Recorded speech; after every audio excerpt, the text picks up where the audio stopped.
Hi, my name is Holly Martinez, and this is my audience. And Colin will be filming.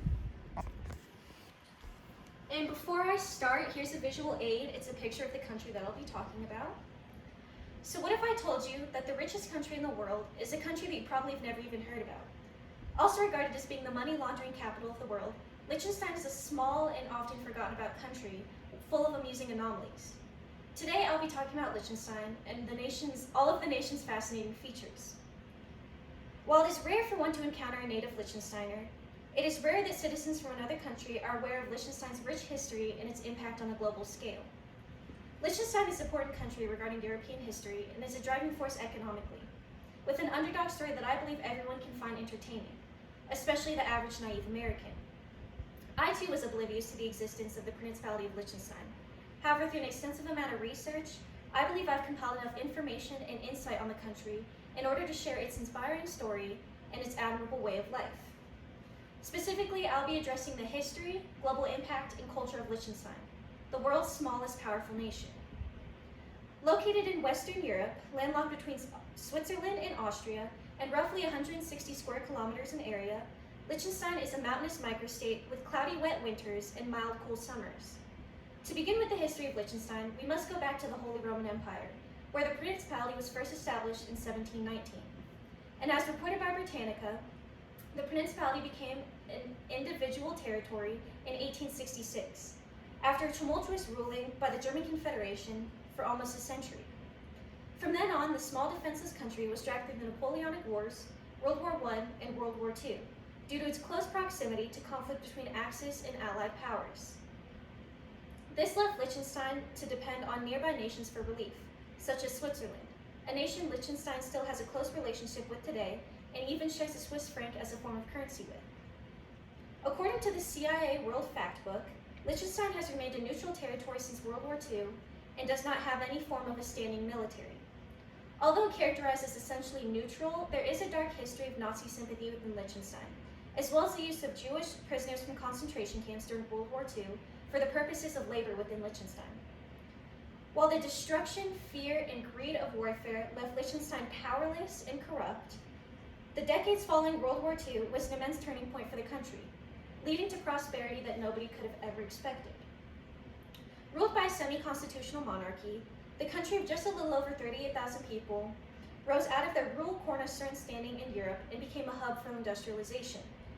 Due to the nation's astonishingly low corporate tax rates, many prominent companies in surrounding nations began to relocate their headquarters to Vaduz, the capital of Liechtenstein. With the majority of these companies being manufacturers of technology, industrial supplies, and vehicles, business was booming, and the gross domestic product of Liechtenstein rose to the highest per capita in the entire world. And while this rapid expansion of Liechtenstein's financial sector was not only remarkable, it was also egregiously illegal. In 2008, a series of tax investigations were done by numerous countries who believed that their citizens were evading tax obligations by storing their wealth in Liechtensteiner banks. Stated in a video by Geography Now, there are also reports of many businesses in the country that are known to have no purpose other than to let illegitimate money flow through them. Hence Liechtenstein's title as the money laundering capital of the world. Since then, the nation has cracked down on these financial inconsistencies and removed themselves from a blacklist of tax havens. Now, aside from that roller coaster ride of history, what is life like in Liechtenstein? Well, according to that same video by Geography Now, it is actually very good and has a high standard on the Human Development Index.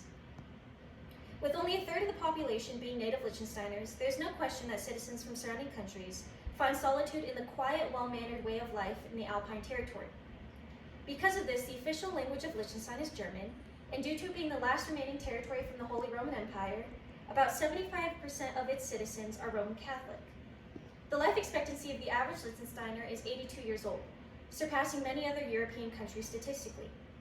The people of Liechtenstein are ruled by a monarchy built from the Liechtensteiner family, a family that is full of controversy over the amount of power they have over the nation. However, it appears that the royal family is very involved with the average citizen, and it is often that you find them inviting all of the country's population to parties held at their castle. Another testament to the pleasant people of Liechtenstein is a tale of when they went to go fight for the Austro-Prussian War. Their troops came back with absolutely no casualties, but an additional 80 men that they had made friends with over enemy lines. Along with this, Also, according to the CIA World Factbook, the country has one of the lowest crime rates in the entire world, and it is often that people leave their doors unlocked. When citizens are away from enjoying the scenery of the mountainous terrain or watching their national football team play in matches, they can be found at home or local cafes that serve native dishes, such as meaty soups and asparagus, dumplings topped with cheese and onions, schnitzel or yogurt, washing it down with a bottle of Rovale, a soft alcoholic drink.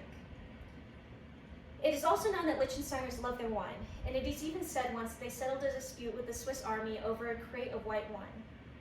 Generally speaking, the people that make up the demographics of the Principality of Liechtenstein are very conscientious and drive their nation forward economically and socially. In conclusion, the geographically limited powerhouse of a nation has its oddities, but the positive quality of life and its inspiring development makes it all the while worth learning about. The history of the country may be plagued by moments of defeat and controversy, but that only affirms that time and change heal old wounds. So thank you for listening about the history, global impact, and culture of Liechtenstein, the world's richest country that you now have heard about. Thanks. I stuttered a lot. No, it was actually really good.